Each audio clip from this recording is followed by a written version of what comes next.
Howdy everyone, it's Sam. I hope you're all doing really well. If you're new around here, I hope I can get you to consider liking the content and subscribing to the channel. And if you are a regular around these here parts, thank you very much for the continuous support.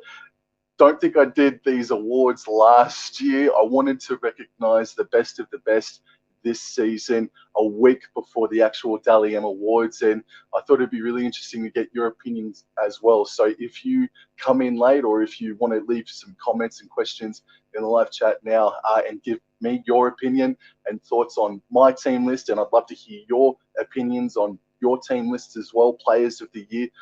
Let's collaborate and let's have some fun here tonight. But this episode of the Wobble and Jaw Show is the best team of 2022, and there's just one little caveat as well. I'm going to name the best bench players as well, and they're all going to be under the same overlay, underneath the same banner. So there's going to be 5 of them, including 18th man. And just to add on a little bit to it, so for example, let's take William Kennedy, for example. I'm not going to put him on the bench just because he is a fullback player, starts at fullback position. You wouldn't normally find him on the bench. So without further ado, let's get stuck straight into it. But actually, you know what? Before I do that, I just want to say hello to everyone that's come in to the chat. Mr. Jason Reader, how are you, good sir? I hope you don't mind some of my selections tonight. Cody Games PlayStation, hey there, dude. Thank you very much. Paddy G, man. Paddy G, my man, looking hot, man. Well, dude, it's an awards night. I had to bust out the special tie, mate. And Luke Melbourne Storm fan is in. Warriors NRL Fanatics, hey guys, thank you all very much. And again, for those that are just tuning in, please leave your comments and questions. Leave your team of the year below, and let's collaborate and just have some fun, man. And again, this is just my opinion, and if I'm wrong, I'm wrong. But this is just my opinion, and I've done some study up, and I reckon these are the best players in their rightful positions. And also to add on to that, I am going to name my 3 best players overall as well for season 2022.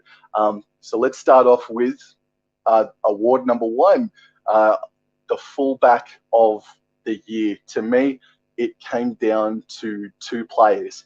And if you watched Nick from Australia's channel, and I can leave a link in the description box below following this live stream, you might know who I'm going for already. But drum roll, please. My fullback of 2022 in the NRL is Mr. Dylan Edwards of the Penrith Panthers. Dylan Edwards has improved so much, and he was fantastic last year, but he has gone to a different level in 2022. Now, the other man, if you watch Nick from Australia's channel, that I was sort of toing and froing with was obviously James Tedesco, but I thought Tedesco started his year not as quickly, not as impactfully as other seasons have gone, but Dylan Edwards hit the ground running halfway through the year. This is a stat that I think I've said about 3 or 4 times this year, but it still amazes me. A week out before preliminary, or a couple of days before preliminary finals, is that Dylan Edwards, halfway through the season, just about, was in the top 5 of post-contact meter eaters, and that was in the same realm of Jason Taumalolo and your Talakais, your Junior Paulos. And it's just amazing to see this bloke at fullback, who plays fullback, forget how tall he is, a fullback eating the most post-contact meters.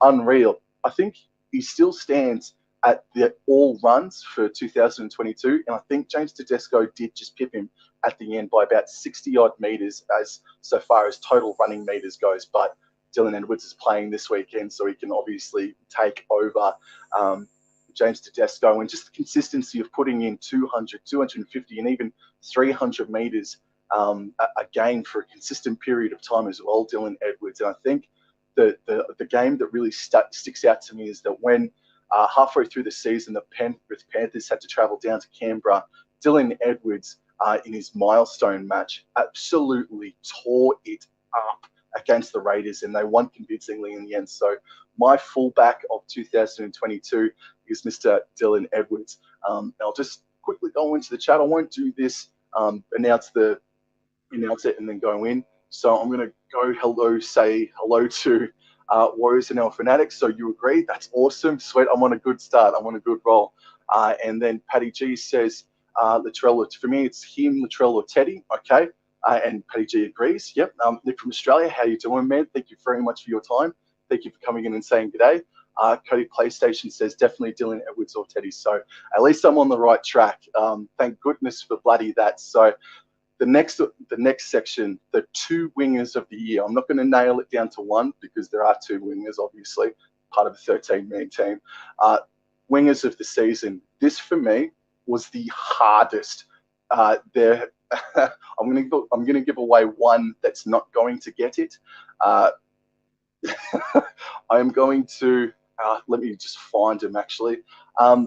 Corey Oates from the Brisbane Broncos is not one of my 2 wingers of the season, but gee whiz, he had an outstanding year. His run meters overall, his tries were up, his form just sprung back to life this season after a couple of seasons on the back burner. And I think he'd be the first to admit that as well. And it was just so tough to choose the 2 best wingers in 2022, in my opinion. But I hope you guys agree with it. This is who I have landed on. Oh no, I've just given away something else. I've given away that. Oh no, I've given away Joseph Sawali and Alex Johnston as the 2 best wingers of the year. But no, I've given Joseph Sawali and Alex Johnston the best wingers of 2022. Suaalii, I should say, his running meters coming out of the danger zone is exceptional for a young rookie. I can feel myself getting hot. And Alex Johnston, look, he doesn't have as many run meters as Corey Oates, or even as Ronaldo Militalo, but the bloke has scored 30 tries in 3 seasons in a row, I think. He's just always there. He's always there to get the biscuits for the South Sydney Rabbitohs. And again, Suaalii at such a young age just rips and tears. And Alex Johnston, I know he gets overlooked for Origin, and there was even a stage there where I thought, bloody hell, maybe he should be selected for Origin this season, but maybe over like a Josh Adokar, for example. But I think Joseph Suaalii and Alex Johnston are the wingers of 2022, in my opinion. Now, let's move on into the 5/8 of the year. Well, let me tell you, it's Cameron Munster, but I have purposefully put another bloke right behind him. And that, if you can't tell, is Tom Dearden. But I had to give it to Cameron Munster because I think his first 12 or so weeks of the season is what really laid the platform, set him up to kick some serious ass this year. And I think he did really, really well. 5/8 of the year for me goes to Cameron Munster, but Tom Dearden is right in there in the fight. Again, for a bloke at such a young age that had to battle his own demons at one stage during the off-season, Tom Dearden, I thought his defense was great, but I think I can't give him the 5/8 of the year because his kicking game, not that it was bad, it's just he doesn't have as many meters as Cameron Munster does. He doesn't have as many meters as the man inside him does in Chad Townsend. So Cameron Munster, I think his leadership, I think the way that he can just grab the game by the scruff of the neck still after all these years is still exceptional and still frightening as well. So I had to go with Cameron Munster to be my 5/8 of the year. And I'll just quickly go into the chat. Munster had an amazing season. Cody Games PlayStation, TJC Sports. Hey man, how you going? He said he had a brilliant season, and Cody again agrees. And TJC Sports saw the bloody spoilers that I gave away. Yeah, bloody bugger. Now I am thinking that there is something happening with me. Oh man, so an overlay unfortunately has buggered up on me, and those were my 2 centers of the year. Bugger ya. So I've got 2 centers of the year, and unfortunately I don't have the layout. I'm just going to leave that TJC Sports laugh, by the way, just in the bottom left corner, considering the bugger up I just had. my two best centers of 2022, unfortunately, again, I can't give you an overlay. I thought I did it, but I didn't upload it properly. It is Valentine Holmes as one of the centers of the season, and Joseph Manu. And Joseph Manu, for me, is a bloke that I respect a lot, but I find his style of play, Joseph Manu, yeah, go. Thanks, man. Thank you, TJC. Joseph Manu was a player for me that has one great game, and then he sort of disappears for 2 or 3 games consistently, and that just goes in and out and in and out. But I think in 2022, Joseph Manu was had his most consistent season. I think he had his best year, and I know this isn't club form related, but Joseph Manu did play that extraordinary game in that New Zealand Tonga test, and he was exceptional in that game. But that's just an example of the form that he displayed in 2022.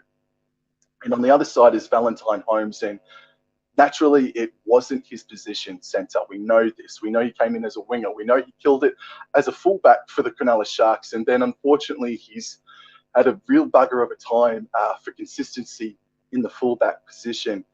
But in 2022, he has been absolutely unreal for the North Queensland Cowboys. His defensive decisions have helped Murray Taulagi on his inside, Tom Gilbert at times as well when he's the starting second rower. Valentine Holmes has also come in clutch, for example, that field goal, 2-point field goal in Golden Point extra time against the Sharkies just a couple of weeks ago. And also his State of Origin form. He was amazing in that series as well. So my centres of the year, again, apologies on the technical glitch there. I've got Joseph Manu and Valentine Holmes as my centres of 2022. And now I'm going to go into my halfback of the year. And I'll just scroll down. And this was a close thing, but this guy has he's found his spot, and a lot of people didn't think that it would be his spot, but he's made it his own. And that man is Mr. Nicho Hynes of the Cronulla Sutherland Sharks. Nicho Hynes is my Dally M, is my Wobblin jaw halfback of 2022. Some of his kicking numbers are absolutely massive. He kicked for over 500 meters, I think even closing in on 600 meters a couple of weeks ago in a losing effort against the Cowboys. And Nicho Hynes as well, really for me, the game that stands out is that round 3 game. I think it was round 3, but it was the early game against the St. George Illawarra Dragons on a rainy, cold night down in Wollongong at Wynn Stadium. And Nicho Hynes was just putting balls up for his forwards or centres, and he scored a try of his own, and he absolutely dominated and looked so silky smooth. And he kept that consistency up throughout the entire year. And he's also finished up the season so far. He tops the line break assists he tops the line break assists, and Chad Townsend is about 1 or 2 line break assists away, I think it is. And I just couldn't give it to Chad Townsend, knowing that Nicho Hynes is sort of like a Cooper Cronk in a way. He's a makeshift, he's a molded up halfback, and for him to do what he has done, not just at the Cronulla Sharks, but just overall, to be killing it at halfback, absolutely amazing effort from Nicho Hynes. So moving into the props of 2022, and I gave this away a little bit earlier, but that's all right. So I'm going to go into props of the year, James Fisher-Harris and Joseph Tarpany. And I reckon that this is probably the easiest decision to make of all the positions for 2022. Fisher-Harris is just an absolute beast that eats raw meat and then hits the paddock, and heaven help you if you're standing in his way. And Joseph Tarpany was pretty much a cut from the same cloth as well. Tarpany absolutely had his career best year. Don't think Fisher-Harris had his best career season in 2022. Maybe he was a little bit more impactful last year, but still, though, he absolutely dominates every time he takes the paddock. And Joseph Tarpany, we saw the numbers, we saw the momentum that really he created for Canberra. I think without Joseph Tarpany, maybe the Raiders don't even make the finals, and that's a massive call, but such was the form of Joseph Tarpany. And this is a controversial opinion, and we're going to move on to the next award now. This is a controversial opinion, but I think that this bloke doesn't get the raps that he deserves, in particularly throughout the Origin period and throughout an extended period where both regular 5'8" and halfback was not available through injury or even at a time through suspension. That man, my hooker for 2022, the dummy half for 2022, in my opinion, is Mr. Api Coruscant. The amount of creativity, the intelligence, and the absolute workload that this bloke took on throughout different stages of 2022 is amazing. He was responsible for a lot of their attack when both Luai and Cleary were missing. He had to rely on other players as well to help him out. But without Api Coruscant there working and scheming out a dummy half, maybe Penrith do drop a game, maybe another game. But Api Coruscant, man, he was even selected in the New South Wales Origin camp as well. Even played State of Origin, and I think Api Coruscant is well deserving of being the hooker for 2022, in my opinion. I'll just quickly go into the chat just one more time, and I'll just scroll back up here. Miss Jacqueline Dixon is in the house. Hey, Jacqueline, how you going? Go Cowboys indeed, and I cannot wait for tomorrow night as well. It's going to be massive. Thoughts on Mitchell Moses for 2022? Warriors NRL Fanatics asks. Definitely his best season, but he missed about a good chunk of footy towards the back end of the season. And again, he was involved in losses against the Canterbury Bankstown Bulldogs earlier on in the season. But I think you could say it is his best season, and I think there's still another level for him to explore in 2023. So Moses, man, he's getting there. He's so close to breaking through that ceiling, isn't he? Hopefully he doesn't do it this Friday night or tomorrow night, I should say. Fanatics says Hines has been great in his first season for Canelo. He will only get better. I absolutely agree. And you seem to agree with the forward selections as well. Awesome. TJC Sports, Hines is a massive talent. Expecting big things from him with time. Absolutely, for sure. World Cup is indeed looking great this season, and that's another point I didn't make actually, is that Tarpanay and James Fisher-Harris, they are my 2022 best props of the year. They're also the New Zealand front row pairing. Holy crap, man! Good luck with that. Every team that's playing in the World Cup as well. Tarpanay, Warriors NRL Fanatics says Tarpanay has been one of the best forwards in the game this year. Absolutely, man. Absolutely. So let's go into my edge forwards selections as well. And this was probably the second most difficult option to make headway of. But I'm pretty happy with where I've selected it. And there's a bloke that hasn't actually been touted up enough, I don't think, in my opinion. But I'll tell you what it is right now. My two best second rowers of 2022, Viliami Kikau and Isaiah Papali'i. Could you imagine if these two dudes were on the same side and they were running at you? Like, they would just be absolute pillars of strength that you couldn't contain. Viliami Kikau has had his best year in first grade, 100%, man. His defense is so goddamn fast. It is so damaging.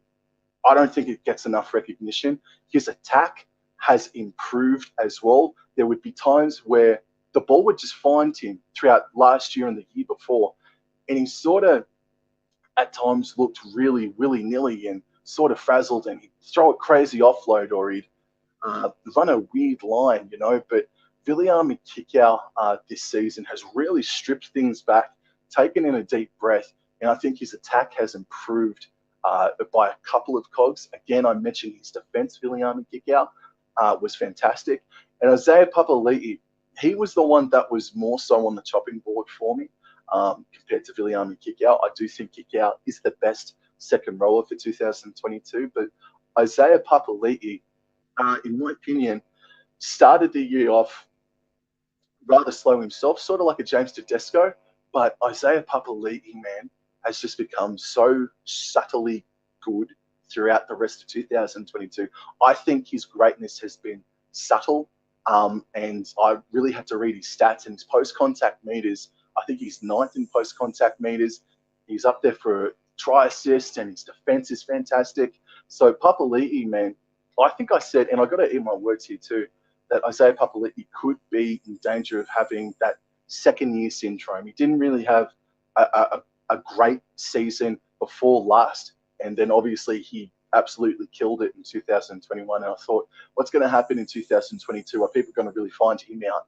Well, lo and behold, Isaiah Papali'i has pretty much carried on the form that he displayed and executed from 2021. And in my opinion, Viliami Kikau and Isaiah Papali'i are the two best edge forwards for 2022.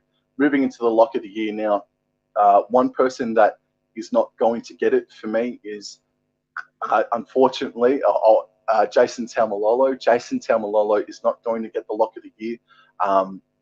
Well, his form has still been up there, and he's been man of the match more times than five, sort of thing. I think what this man did that I'm about to show, he himself went to a completely different level from last year, and I don't think it's much of a surprise as well. Mr. Isaiah Yeo from the Penrith Panthers is, in my opinion, the lock forward of 2022. And I alluded to Api Coruscant before, that he needed some help when there were a couple of troops down. And it was Isaiah Yeo that would just grab the ball and make 10, 15 meters, doing a really tough shit hit up. And then you'd find him out the back receiving a ball from Sean O'Sullivan or Api Coruscant, and Isaiah Yeo would be doing the ball playing work as well, setting up holes for his outside man. Isaiah Yeo defensively as well, super strong. He's just super fit as well, man. He is such a super fit competitor.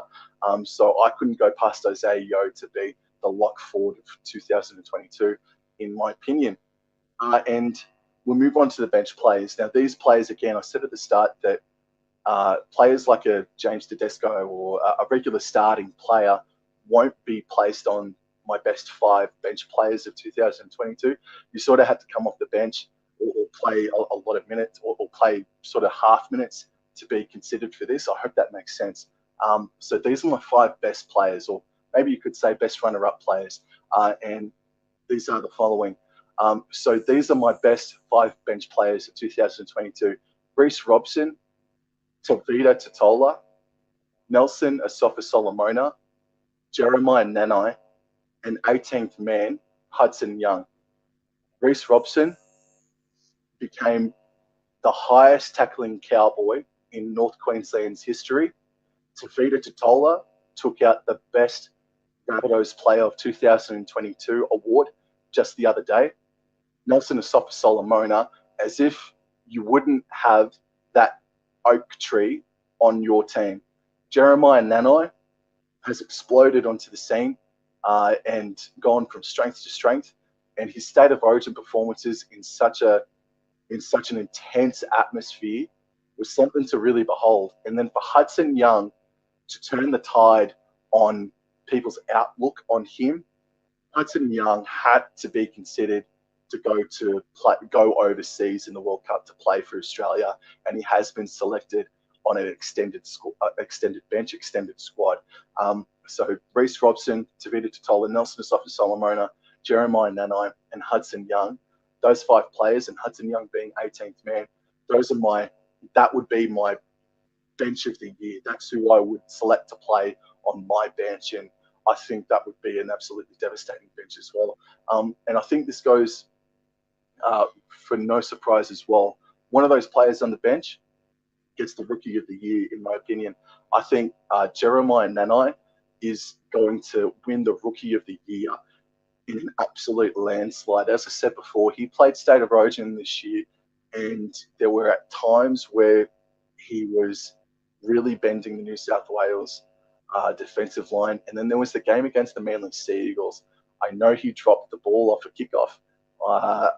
I know he probably had a slow start to that game, but if you go back and if you watch that game that the Cowboys had against Manly in that famous comeback victory, Jeremiah Nanai started a lot of their attack. He even finished off a piece of attack that got them over the line as well. So Jeremiah Nanai, for me, man, he has to win the Dally M Rookie of the Year. He has to, surely. Now I'm going to finally go back into the chat, actually, and I'll just scroll back up here. TJC asked, worried for tomorrow. Sam, I know I am a little. Bro, I haven't been able to stop thinking about it. I have aged 2 years in 2 weeks since the last time that the Cowboys played their last game. Robert M is in the chat. Hey, man, thank you for dropping by and saying g'day. Thoughts on Adam Reynolds' season this year? Oh, man, well, he copped the injury, unfortunately. And then the last 3 weeks of the regular season, he unfortunately copped the bug that was spreading around the Brisbane Broncos. His form fell pretty flat, not as flat as other players in that squad, but unfortunately, Adam Reynolds, he copped an injury, and I don't think he was ever the same after that Canberra Raiders game. To be honest with you, when he copped that hit from Jamal Fogarty, and I think he cracked a rib or something to that effect. So, yeah, man, he joined a Broncos team that was coming from a bit too far down the well, and then just I predicted at the start of the season that the Brisbane Broncos would probably fade towards the back end of the year, just lose some energy, and that's exactly what happened. And unfortunately, Adam Reynolds, with all his expertise and how great he is, he wasn't able to pick them up as well. And I'll just scroll down here. Cameron Murray, for me, but Yo has been great. Okay, so Cameron Murray is your lock of the year, Warriors NRL Fanatics, and that's fair game. I couldn't select Cameron. I didn't want to select Cameron Murray just because in my opinion, Cameron Murray had not a slow start to the season. I just don't think he was. I don't know. Like, he had that game against the Roosters. He was incredible in that game, in round 3 or round 4. But I don't think he just. I don't know. I just preferred Isaiah Yo. It's a split hair between Murray and Isaiah Yo, that's for sure. And TJC Sports. Robert M. 1989's Cowboys will win, I'm sure. Oh, man, I hope so, man. I hope so. And decent team, but why Robson the bench? I thank you for asking, Robert. I chose Api Coruscant as the best hooker of 2022, and just to be a complete bench. Api Coruscant is known to come off and have a couple of spells here and there, and Reece Robson, you always sort of want to carry around like a dummy half in jersey 14, and I thought Reece Robson is the absolute backup. And maybe I could have selected Harry Grant, but I just think Reece Robson has been better. Is that a little bit biased of me because he is a North Queensland Cowboys player? Maybe. I don't know. But I think Reece Robson has been simply outstanding in 2022.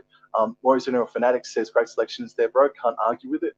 Thank goodness for bloody that, mate. Thank goodness for that. So I'm going to go into my 3 best players now for 2022. And hopefully you guys are on the same wavelength as me. My 3rd best player for 2022 is James Tedesco.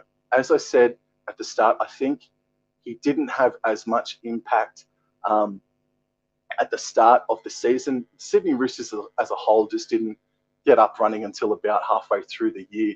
But still, Tedesco was still in there, toiling away, backing up, creating chances, finishing off half chances.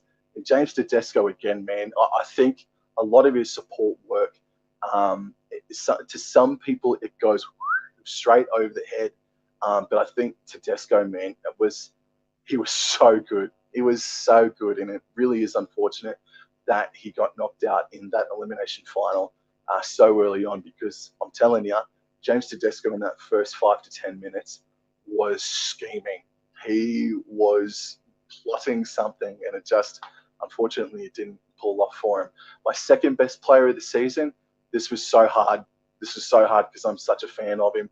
But I think, in my opinion, who will win, who may come really close to winning the Dally M next week is Dylan Edwards. Again, Dylan Edwards, what hasn't been said about the bloke in his form in 2022? For me, he has been the 2nd best player of 2022. His run meters are still up there. His post-contact meters are unreal, and his defense is great, man. But I cannot go past, and this is just in my opinion, who should win the Dally M medal for 2022, and who I'm giving the Sam Revel medal for 2022. I cannot go past Nico Hines. In my opinion, Nico Hines should be the Dally M Player of the Year. He is my Player of the Year to do what he has done as a makeshift halfback in his first season. I think he has been absolutely unreal, and all credit to him. His body hasn't let him down at any stage of the season. Well, maybe the argument could be made is that he just simply ran out of energy. The loss against the Cowboys in that qualifying final is what really let him off and let him down. But no, you couldn't drop. You couldn't really take. I couldn't take him off the podium for that. So, in my opinion, James Tedesco comes in third, Dylan Edwards in second, and Nico Hines is, for me, the best player in the NRL for 2022. And I'm telling you, Tom Dearden, Jason Taumalolo, and Chad Townsend are in the top 15 somewhere. Like, there are a couple of Cowboys in that top 10, top 15 that, oh man, I really hope at least Jeremiah Nanai gets a Dally M next week at the awards. So Bosky's in the house, and yeah, bro, thank you for tuning in, and you've come in just at the end there, guys. So that's my award list for 2022. Do you agree, disagree? Leave thoughts, questions in the description or in the comment section below, or here in the live chat now. If you guys have any questions just before I jump off, please shoot them through. But again, to the good, strong handful of people that have tuned in tonight, thank you very much for your support. It really does mean a lot. So anyway, guys, that's it for me. In my opinion, Nico Hines, he's my Player of the Year, and I think he should be the Dally M medalist for 2022. Thank you, guys, and I'll talk to you guys later. Adios.